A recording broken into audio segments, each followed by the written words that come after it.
بسم اللہ الرحمن الرحیم الحمد للہ وکفا والصلاة والسلام علی جمیع الانبیاء خصوصاً علی سیدنا و مولانا محمد المصطفیٰ وعلی آلہ واصحاب الاتقیاء اما بعد باب ما جاء فی خلق رسول اللہ صلی اللہ علیہ وسلم۔ یہ باب ہے رسول اللہ صلی اللہ علیہ وسلم کے اخلاق مبارک کے بارے میں۔ عن خارجہ بن زید بن ثابت قال دخل نفر على زید بن ثابت فقالوا له حدثنا احادیث رسول اللہ صلی اللہ علیہ وسلم قال ماذا احدثكم كنت جاره فكان اذا نزل عليه الوحي بعث الي فكتبته له فكنا اذا ذكرنا الدنيا ذكرها معنا واذا ذكرنا الاخره ذكرها معنا واذا ذكرنا الطعام ذكره معنا فکل هذا احدثکم عن النبی صلی اللہ علیہ وسلم۔ خارجہ بن زید بن ثابت صحابی رسول ہیں، ان کے صاحبزادے، وہ فرماتے ہیں کہ کچھ لوگ آئے زید بن ثابت رضی اللہ عنہ کے پاس اور ان سے پوچھا کہ ہمیں کچھ آقا علیہ السلام کی احادیث بیان فرمائیں۔ تو حضرت زید بن ثابت رضی اللہ عنہ فرمایا کہ ماذا احدثکم، کیا سناؤں آپ، یعنی جس طرح انسان کسی کو کہتا ہے کہ آپ کچھ بات سنائیں، کہتا ہے جی کیا سنائیں آپ کو، باتیں تو بہت ہیں سنانے کی۔ کہا میں آپ کا پڑوسی تھا۔ زید بن ثابت فرماتے آپ پر جب وحی اترتی تھی تو آپ میری طرف آدمی بھیجتے تھے، میں آتا تھا اور میں آپ کے لیے وہ وحی لکھتا تھا۔ آپ کی عادت مبارکہ یہ تھی کہ ہم جب دنیا کا تذکرہ فرماتے تو آپ ہمارے ساتھ دنیا کا تذکرہ فرماتے تھے، جب ہم آخرت کا ذکر فرماتے تو آپ بھی ہمارے ساتھ آخرت کا تذکرہ فرماتے، جب کھانے کی بات چلتی تو آپ وہ ذکر فرماتے، جو بھی جس قسم کی بات چل رہی ہو آپ ہمارے ساتھ اس بات میں شریک ہو جاتے تھے۔ کل ذالک کل ھذا احدث عن نبی صلی اللہ علیہ وسلم، یہ سب میں آپ کو جو بیان کر رہا ہوں یہ آقا علیہ السلام کی ہی باتیں۔ تو یہاں سے آپ کے اعلیٰ اخلاق معلوم ہوتے ہیں کہ آپ حضرات صحابہ کرام رضوان اللہ علیہ مجمعین کے ساتھ رعایت فرماتے تھے کہ جس قسم کی گفتگو چل رہی ہے آپ بھی اسی میں اس طرح کی گفتگو فرماتے تھے۔ اگر بات کھانے کی چل رہی ہے تو آپ اس پر کوئی ارشاد فرماتے، اور اگر اور کوئی دنیا کی بات چل رہی ہے آپ اس پر کوئی ارشادات فرماتے تھے، اور اگر کوئی دین کی بات چل رہی ہے آپ اس پر اپنے ارشادات مبارکہ ارشاد فرماتے تھے۔ یہ آپ کی عادت مبارکہ تھی کہ جیسے مجلس ہوتی تھی آپ صحابہ کرام کے ساتھ رعایت فرماتے تھے۔ حضرت عمرو بن عاص فرماتے کان رسول اللہ صلی اللہ علیہ وسلم یقبل بوجہہ، آقا علیہ السلام کی عادت شریف یہ تھی کہ آپ جب کسی کی طرف متوجہ ہوتے تو پورے چہرہ انور کے ساتھ آپ متوجہ ہوتے، پورا متوجہ، یہ نہیں کہ انسان بیٹھا آج بتائے ایک اشارے کے ساتھ ادھر متوجہ ہو جانا، ایسا نہیں، اس کو گویا کہ اعلیٰ اخلاق کے منافی چیز ہے، پورا متوجہ ہے، جی فرمائیں کیا بات ہے، دوسرے کی طرف پوری توجہ کرنا۔ تو ہر شخص یہ سمجھتا تھا کہ میرا آپ کے ہاں کوئی خاص مقام ہے کہ اس لیے آپ میری طرف متوجہ، یہ آپ کے اعلیٰ اخلاق تھے کہ ہر بندے کی طرف پوری توجہ فرمانا اور اس کو یہ سمجھے کہ میرے ساتھ جو آپ کا معاملہ ہے یہ کچھ اور ہی ہے۔ وحدیث علیہ، اور آپ جو میرے ساتھ بات فرماتے تھے، حتی ظننت انی خیر القوم، تو فرماتے ہیں کہ اتنی توجہ حضور نے میرے اوپر کی، حضرت عمرو بن عاص فرماتے ہیں کہ میں نے یہ سمجھا کہ شاید میں سب صحابہ سے افضل ہوں، اور آپ کی ہر آدمی کے ساتھ یہی آپ کا معاملہ ہوتا تھا کہ وہ یہ سمجھتا تھا کہ آپ میری طرف بہت زیادہ متوجہ ہیں۔ یہ آقا علیہ السلام کی بڑی اعلیٰ آپ کا وصف تھا کہ مجلس میں جتنے لوگ ہیں، ورنہ عام طور پر ہوتا کیا ہے کہ مجلس میں انسان کا کوئی کسی کی طرف زیادہ توجہ کی جاتی ہے، کسی کی طرف کم کی جاتی ہے، آقا علیہ السلام کی مجلس ایسے ہے، ہر شخص یہ سمجھتا تھا کہ آپ میری طرف پورے متوجہ۔ حضرت عمرو بن عاص فرماتے جب میری طرف آپ نے توجہ فرمائی، وہ تو سب کی طرف فرماتے تھے، تو میں نے یہ سمجھا کہ میں سب سے بہتر ہوں، تو میں نے کہا یا رسول اللہ انا خیر او ابو بکر، میں بہتر ہوں حضرت ابو بکر بہتر؟ قال ابو بکر، میں نے کہا یا رسول اللہ انا خیر ام عمر، میں بہتر ہوں حضرت عمر بہتر ہے؟ آپ نے فرمایا عمر۔ میں نے کہا یا رسول اللہ انا خیر ام عثمان، میں بہتر ہوں حضرت عثمان بہتر ہیں؟ تو فقال عثمان، آپ نے فرمایا عثمان بہتر ہے۔ فلما سألت رسول اللہ صلی اللہ علیہ وسلم فصدقنی، میں نے آپ سے جو سوال کیا تو فصدقنی، آپ نے مجھے سچ بات ارشاد فرمائی۔ یعنی آپ دیکھیں یہاں پر یہ نہیں آپ نے رعایت فرمائی کہ کہتے نہیں یہ آپ بہتر ہیں، وہ خلاف واقعہ ہو جاتی، تو آپ نے بالکل واقعہ کے مطابق بات ارشاد فرمائی۔ تو آپ سب کی رعایت بھی فرماتے تھے، اور جہاں بات آ جائے حق اور سچ کی تو آپ بالکل واضح بات ارشاد فرماتے تھے. یہ آپ نے امت کو تعلیم دی. فَلَوَدِدْتُ أَنِّي لَمْ أَكُنْ سَأَلْتُهُ، میں یہ پسند کرتا ہوں کہ کاش میں سوال نہ کرتا. تو اپنے اس عمرو بن عاص رضی اللہ تعالیٰ عنہ اس وقت جو چیز سمجھے تھے تو اس پر بعد میں فرماتے تھے کاش میں نے سوال کرتا. ظاہر ہے کوئی سوال کی چیز تو نہیں تھی، لیکن اس وقت ان کا یہ خیال ہوا. اب یہ بات حالانکہ عمرو بن عاص رضی اللہ تعالیٰ عنہ کے اپنے خلاف جاری، لیکن پھر بھی صحابہ کرام بات بیان فرماتے تھے. پوری بات کہ آقا علیہ السلام کے ساتھ یہ واقعہ ہوا اور آپ نے مجھے واضح بتا دیا. تو اس میں کئی باتیں ہیں. ایک تو یہ بات ہے کہ ہر آدمی کی طرف پورا متوجہ ہونا یہ آپ کا معجزہ تھا.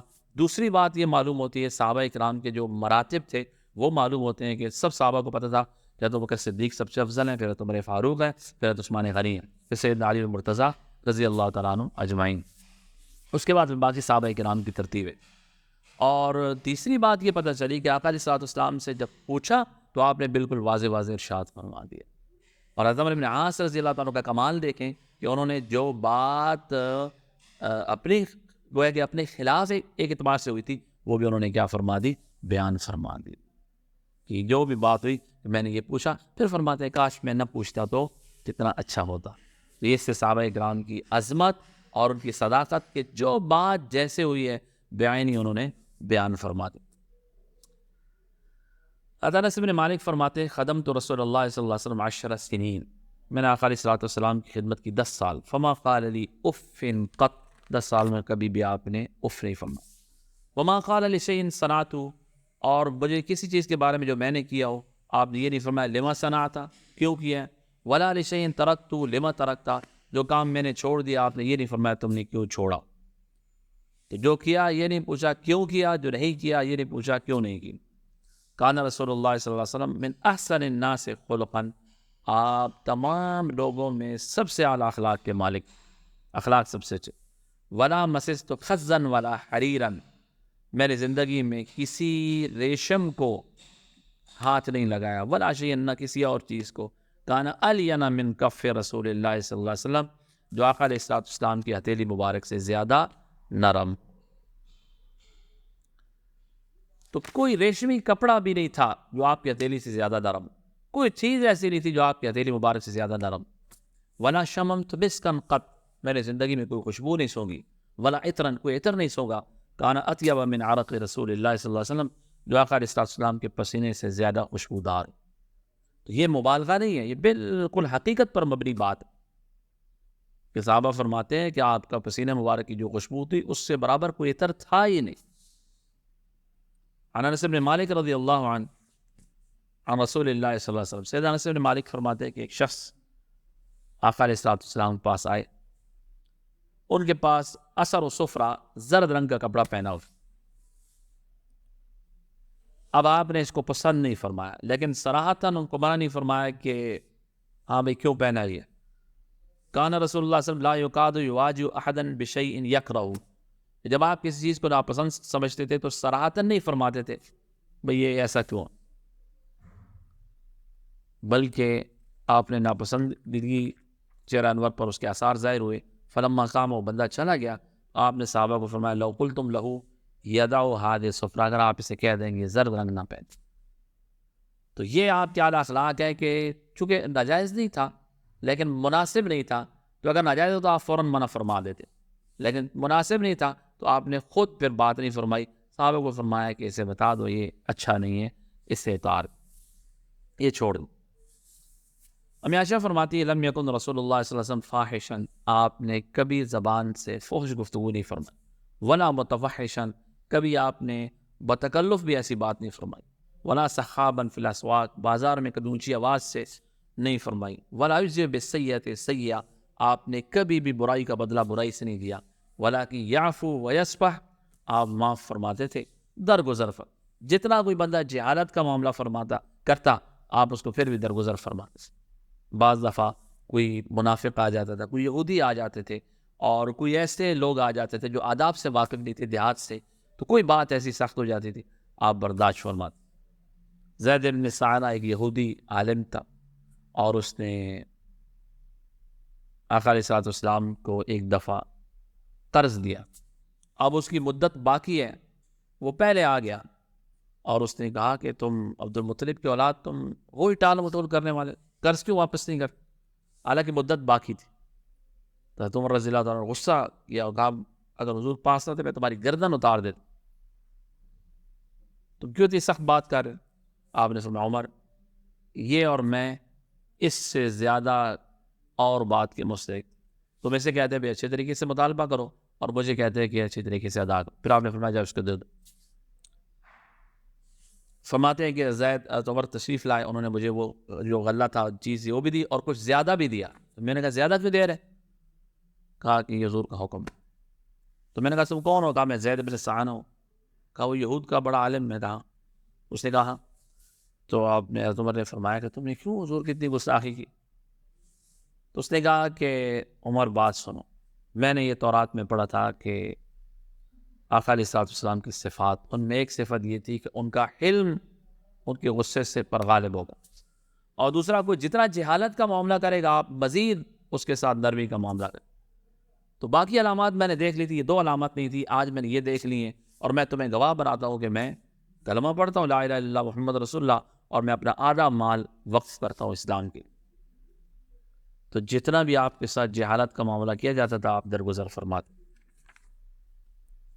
امی عائشہ رضی اللہ تعالیٰ فرماتی ہیں کہ ما ضرب رسول اللہ صلی اللہ علیہ وسلم بیدہ شیئا قط، آپ نے اپنے ہاتھ مبارک سے کسی کو نہیں مارا، الا یجاہد فی سبیل اللہ، ہاں اللہ کے راستے میں جہاد ہو تو جہاد میں آپ نے تلوار چلائی ہے، جہاد کے علاوہ آپ نے کسی کو نہیں مارا۔ ولا ضرب خادما ولا امرا، نہ آپ نے کسی خادم کو مارا، نہ زندگی میں آپ نے کسی عورت پر مارا، کسی ملازم پر، نوکر پر، خادم پر، غلام پر ہاتھ نہیں اٹھایا، نہ کسی عورت پر ہاتھ اٹھایا، سوائے آپ نے جہاد میں تلوار اٹھائی ہے۔ اور جہاد میں صحابہ فرماتے ہیں کہ آپ کے ساتھ تو وہی لوگ کھڑے ہوتے تھے جو انتہائی ثابت قدم رہنے والے، کیونکہ آپ ایک قدم بھی پیچھے نہیں تشریف لاتے۔ امی عائشہ فرماتی ہیں ما رأیت رسول اللہ صلی اللہ علیہ وسلم منتصرا من مظلمۃ ظلمھا قط، کہ آپ پر کوئی بھی زیادتی کی گئی آپ نے اس کا بدلہ نہیں لیا۔ ما لم ينتهك من محارم اللہ تعالی شیء، جب تک کہ اللہ کے حدود میں اس کسی حد کو نہ توڑا جائے، اللہ کے حکم کی نافرمانی نہ کی جائے، آپ نے اپنی ذات مبارک کے لیے کبھی آپ نے انتقام نہیں لیا۔ لیکن فیضاً تو کا من محارم اللہ شیء، اللہ کی حدود میں سے کسی حد کو توڑا جاتا، حرام کام جن کو اللہ نے حرام کیا ان میں سے کوئی ارتکاب کرتا تو کان من اشد فی ذلک غضبا، آپ کا غصہ مبارک انتہائی سخت ہوتا۔ تو آپ دنیاوی معاملات میں غصہ نہیں کرتے تھے، اپنی ذات مبارک کے لیے غصہ نہیں کرتے تھے، البتہ شریعت کے خلاف ہو جائے پھر آپ غصہ فرما دیتے، اور پھر بہت شدید غصہ ہوتا تھا۔ وما خیر بین امرین الا اختار ایسرہما، دو کام میں آپ کو اختیار دیا جائے کہ یہ بھی کر سکتے ہیں یہ بھی، تو جو آسان ہوتا تھا آپ اس کو اختیار فرمائیں۔ ما لم یکن مأسا، جب تک کہ اس میں گناہ نہ ہو، آسانی کے لیے آپ آسان کام کروائیں۔ اس لیے جب بھی آپ کو دو امور میں اختیار دیا جائے انسان کو، تو انسان کو آسان چیز اختیار کرنی چاہیے، بلا وجہ اپنے آپ کو مشقت میں نہیں ڈالنا چاہیے۔ البتہ ایک طرف گناہ ہے ایک طرف نیکی ہے تو پھر ظاہر بات ہے گناہ سے تو دور بھاگنا۔ امی عائشہ فرماتی ہیں استاذن رجل علی رسول اللہ صلی اللہ علیہ وسلم وانا عنده، ایک بندے نے اجازت دی آقا علیہ الصلوۃ والسلام کے پاس آنے کی، میں آپ کے پاس تھی۔ فقال بئس ابن العشیرہ، آپ نے سنا بہت برے خاندان کا بہت برا آدمی، کوئی منافق تھا۔ پھر آپ نے اجازت دی، فعلان له القول، وہ آ گیا تو آپ نے بڑے اچھے انداز سے گفتگو فرمائی۔ فلما خرج، وہ بندہ چلا گیا، میں نے کہا یا رسول اللہ قلت ما قلت ثم النت له القول، آپ نے پہلے تو فرمایا برا خاندان کا برا آدمی ہے اپنے خاندان کا، پھر آپ نے بڑی نرم گفتگو فرمائی۔ تو آپ نے فرمایا عائشہ ان من شر الناس من ترکہ الناس او ودع الناس اتقاء فحشی، لوگوں میں سے وہ بندہ بہت برا ہوتا ہے جس کی بیہودہ گفتگو کی وجہ سے لوگ اسے چھوڑ دیں۔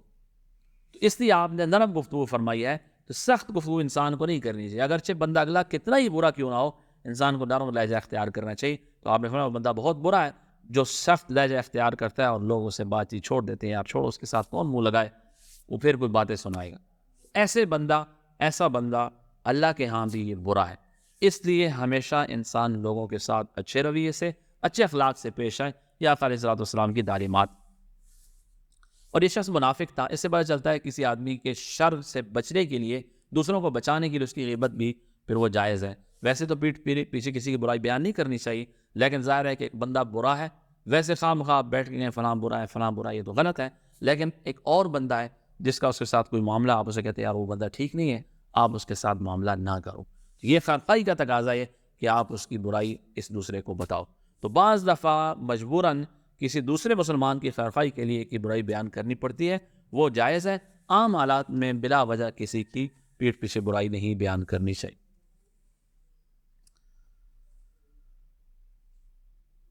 صحابی فرماتے ہیں کہ حضرت ابن ابو عبداللہ تابعی ہیں، کہتے ہیں عن ابن لابی حالہ عن الحسن ابن علی. حضرت ابو حالہ کے بیٹے تھے، انہوں نے حضرت امام حسن رضی اللہ تعالیٰ عنہ سے روایت کی. وہ فرماتے ہیں کہ قال الحسین ابن علی، حضرت امام حسن فرماتے ہیں کہ میرے بھائی حضرت امام حسین رضی اللہ تعالیٰ عنہ سے روایت ہے کہ سال تو ابی عن سیرت رسول اللہ صلی اللہ علیہ وسلم فی جلسائہ. حضرت امام حسن حضرت امام حسین سے روایت فرماتے ہیں اور وہ حضرت علی رضی اللہ تعالیٰ سے روایت فرماتے ہیں، یعنی تینوں اہل بیت سے یہ روایت ہے.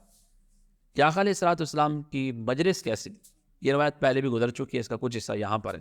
فرماتے ہیں کان رسول اللہ صلی اللہ علیہ وسلم دائم البشر سہل الخلق، آپ خندہ پیشانی والے تھے اور اعلیٰ اخلاق والے، نرم اخلاق والے، خندہ پیشانی کے ساتھ مسکرا کر ملتے تھے اور اخلاق اعلیٰ تھے. لین الجانب لیس بفظ، بہت نرم انداز تھا آپ کا، کوئی سخت لہجہ نہیں تھا، سخت گفتگو نہیں فرماتے تھے، نرم گفتگو فرما. ولا غلیظ، اور نہ دل آپ کا سخت تھا، نرم دل، نرم گفتگو. ولا سخاب ولا فحاش ولا عیاب، نہ آپ نے کبھی اونچی آواز سے شور مچایا، نہ آپ نے کبھی زبان سے کوئی فحش گفتگو فرمائی. ولا عیاب، نہ آپ نے کسی پر عیب لگایا. ولا مشاح، نہ آپ بخل کیا. یہ سارے عیوب ہیں، آپ ان سے پاک. نہ شور اور نہ اونچی آواز سے چیخنا چلانا، نہ بےہودہ گفتگو کرنا، نہ کسی پر عیب لگانا، یہ باتوں سے آپ پاک. یتغافل عما لا یشتہی، جو بات آپ کو ناپسند ہوتی نا، آپ اس کی طرف توجہ نہ فرماتے، التفات نہیں فرماتے، گویا کہ آپ نے سنی ہی نہیں. یہ اعلیٰ درجے کی حیا. ولا یؤس من، کوئی آدمی کسی کو آپ مایوس نہیں کرتے اور اس میں جواب نہیں دیتے. اگر ایسی بات ہے جو آپ کو پسند نہیں، آپ کو خاموشی اختیار فرماتے تو اس کو جواب نہیں کرتے. قد ترک نفسہ من ثلاث، تین کام آپ نے بالکل چھوڑے ہوئے تھے، آپ ان کے قریب بھی نہیں جاتے. المرا، جھگڑا، والاکبار، تکبر، ما لا یعنی، لا یعنی کام ایسا جس میں کوئی فائدہ نہ ہو، یہ آپ بالکل ان سے دور تھے. وترک الناس من ثلاث، لوگوں کو آپ نے تین چیزیں چھوڑی ہوئی تھی لوگوں سے، یعنی لوگوں کی تین چیزوں کا آپ ذکر نہیں فرماتے تھے. ایک، لا یذم احدا، کسی کی برائی نہیں بیان فرماتے تھے. ولا یعیب، کسی پر عیب نہیں لگاتے تھے. ولا یطلب عورتہ، اور کسی کا پوشیدہ عیب تلاش نہیں فرماتے، نہ کسی کو عیب لگائے، نہ کسی کی پوشیدہ عیب کو تلاش فرمایا، اور نہ کسی کی مذمت بیان فرمایا. ولا تکلم الا فیما رجا ثوابا، وہ بات فرماتے جس میں ثواب کی امید ہوتی. اور جب آپ بات ارشاد فرماتے تھے، اطرق جلساؤہ کانما علی رؤوسہم الطیر، صحابہ ایسے متوجہ ہوتے تھے گویا ان کے سروں پر پرندے ہیں، اگر ایسے دیکھیں گے اوپر تو پرندے اڑ جائیں، اتنا باادب بیٹھتے. فاذا سکت تکلموا، جب آپ خاموش ہوتے تھے صحابہ بات فرماتے. ولا يتنازعون عند الحدیث، اور صحابہ آپ کے سامنے کبھی بھی جھگڑا نہیں کرتے تھے کسی بات. ومن تکلم عنده انصتوا له حتى يفرغ، جو بھی بات کرتا تو صحابہ سارے خاموش ہوتے تھے، اس شخص کی بات سنتے تھے. حدیثهم عنده حدیث اولین، ہر بندے کی بات ایسے سنی جاتی تھی جیسے پہلے کی بات سنی جاتی. عام مجالس میں ایسا ہوتا ہے، پہلا بندہ بات کرے دھیان سے سنتے ہیں، دوسرے تیسرے کے بعد بندہ بےغم ہو جاتا ہے. آپ کی مجلس مبارک ایسے نہ تھی کہ صحابہ ہر بندے کی پوری بات سنتے تھے، آخری بندے کی بات بھی اتنی توجہ سے سنی جاتی تھی جتنا پہلے بندے کی بات. یضحک مما یضحکون، آپ ہنستے تھے ان باتوں سے جن سے صحابہ ہنستے ہیں. ویتعجب مما یتعجبون، صحابہ جن باتوں سے تعجب فرماتے آپ بھی تعجب فرماتے. ویصبر للغریب علی الجفۃ فی منطقی و مسئلتی، اجنبی بندہ آتا دیہات سے، وہ ظاہر ہے وہ آداب سے واقف نہ ہوتا، اس کی بات چیت، اس کے عجیب سوالات، آپ اس پر صبر فرماتے. حتیٰ ان کان اصحاب لیستجلبونہم، صحابہ بعض دفعہ ایسے اجنبی بندوں کو لاتے تھے تاکہ وہ سوال کرے اور صحابہ کو پتہ چلے. ویقول، آپ فرماتے تھے اذا رأیتم طالب حاجہ یطلبها فارفدوا، جب کوئی حاجت مند شخص آیا تمہارے پاس تو آپ نے فرمایا کہ اس کو مدد کیا کرو. کوئی حاجت والا شخص آ جائے اس کی مدد کیا کرو اور اس کی حاجت کو پورا کیا کرو. ولا يقبل الثناء الا من مکافئ. آپ کسی کی تعریف قبول نہیں فرماتے تھے الا مکافئ، ہاں کوئی بدلہ دینے والا. ویسے کوئی منہ پر تعریف فرمائے آپ نے اس کو پسند نہیں فرمایا، لیکن کسی کے ساتھ احسان کیا جائے تو احسان کا بدلہ اس کی تعریف کی جائے کہ آپ نے بہت اچھا کیا ہے. تو یہ چونکہ احسان کا بدلہ دینا چاہیے، اگلے آدمی کا شکریہ ادا کرنا چاہیے. کوئی آدمی شکریہ ادا کر رہا ہے تو وہ اگر آپ کی تعریف فرماتا ہو اس پر آپ خاموشی فرماتے، ظاہر ہے یہ اس کا فرض بنتا ہے. تو ویسے حدیث میں آتا ہے کوئی بندہ احسان کرے آپ اس کا شکریہ ادا کرو کہ اللہ آپ کو جزائے خیر دے، آپ نے بہت اچھا کیا ہے. تو یہ تو تعریف بنتی ہے، ویسے آپ پسند نہیں فرماتے تھے عمومی. ولا يفتو على احد حديثه حتى يجوز فيقطع بنهي او قيام. کسی آدمی کی بات نہیں کاٹتے تھے، خاموش ہو جائیں. اگر آپ کو بات پسند نہ ہوتی تو یا وہ بندہ حد سے بڑھ جاتا، کوئی ایسی بات ہے جو شرع کے خلاف ہے، تو آپ یا اسے منع فرماتے بھئی یہ بات غلط ہے، یا آپ اس مجلس سے اٹھ جاتے، تشریف لے جاتے تھے. یہ آپ کے اعلیٰ درجے کے اخلاق. حضرت جابر بن عبداللہ فرماتے ہیں کہ ما سئل رسول اللہ صلی اللہ علیہ وسلم شیئا قط فقال لا. یا آقا علیہ السلام سے جب بھی کسی چیز کا سوال ہوا آپ نے لا نہیں فرمایا کہ لا یہ نہیں ہو سکتا. آپ کوئی چیز بندہ مانگتا، آپ ہوتے ارشاد فرماتے، اس کو چیز عنایت فرماتے. کسی صحابی کو حکم دیتے بھائی اسے عطا کر دیں، بعض اسے فرماتے بھائی بعد میں آنا. لا نہیں تھا کہ نہیں ہو سکتا، جائے. عن ابن عباس رضی اللہ عنہما قال کان رسول اللہ صلی اللہ علیہ وسلم اجود الناس بالخیر، اجود الناس بالخیر. آپ تمام لوگوں میں سب سے زیادہ سخی تھے اور سب سے زیادہ سخاوت آپ کی رمضان المبارک میں ہوتی تھی، یہاں تک کہ پورا رمضان آپ کی سخاوت وہ چلتی رہتی تھی.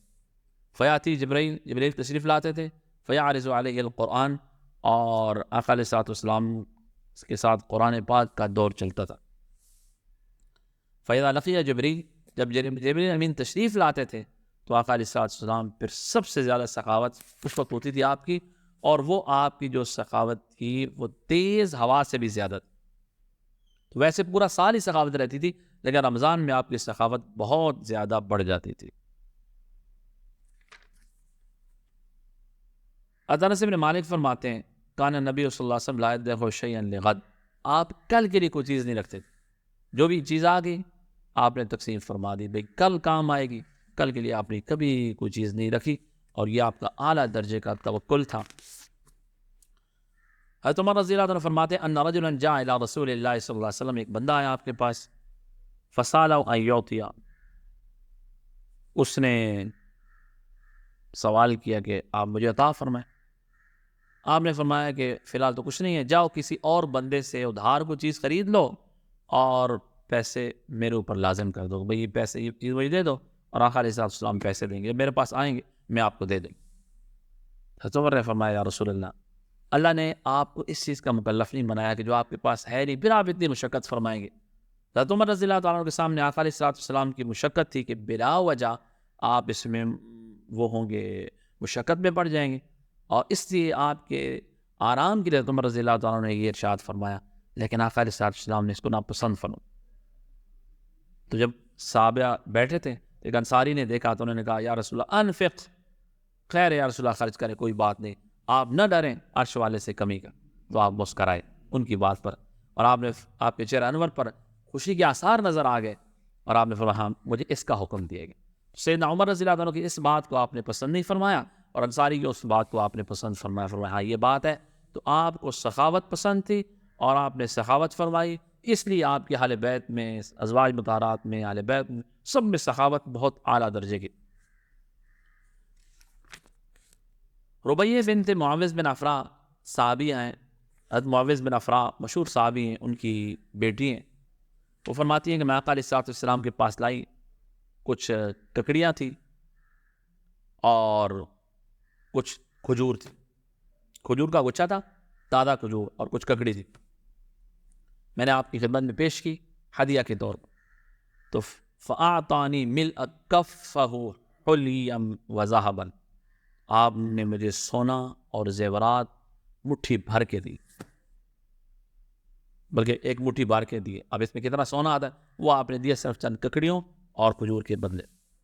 تو آقا علیہ الصلوۃ والسلام کی عادت مبارکہ یہ تھی کہ کوئی آدمی آپ کو ہدیہ پیش کرتا آپ اس کا بدلہ دیتے.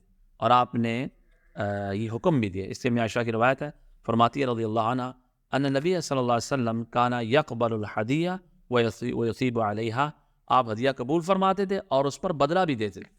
اور آپ کی اکثر عادت مبارکہ یہ تھی کہ آپ اس سے بہتر بدلہ ارشاد دیتے تھے. آدمی نے تھوڑی چیز دی ہے آپ اسے زیادہ چیزیں عنایت فرمائے. اس لیے آپ نے فرمایا کہ جس آدمی نے مجھ پر کوئی احسان کیا میں نے اس کا بدلہ دنیا میں دے دیے. تو یہ آقا علیہ الصلوۃ والسلام کے اعلیٰ اخلاق تھے اور یہ صحابہ کرام رضوان اللہ علیہ مجمعین نے ہم تک پہنچائے, اور اس لیے ہمیں ایک تو امت تک ان کو پہنچانا ہے, دوسرا خود اپنی زندگیوں کے اندر اپنانا ہے. کہ بیان کرنا تو بہت آسان ہے, سننا بھی آسان ہے, لیکن اصل یہ ہے کہ اخلاق ہماری عادات بن جائے, ہماری طبیعت بن جائے اور ہم بھی ان پر عمل کرنے والے بن جائیں. اللہ رب العزت مجھے آپ کو ہم سب کو اس پر عمل کرنے کی توفیق عطا فرمائے. سبحان ربک رب العزت عما یصفون وسلام علی المرسلین والحمد للہ رب العالمین.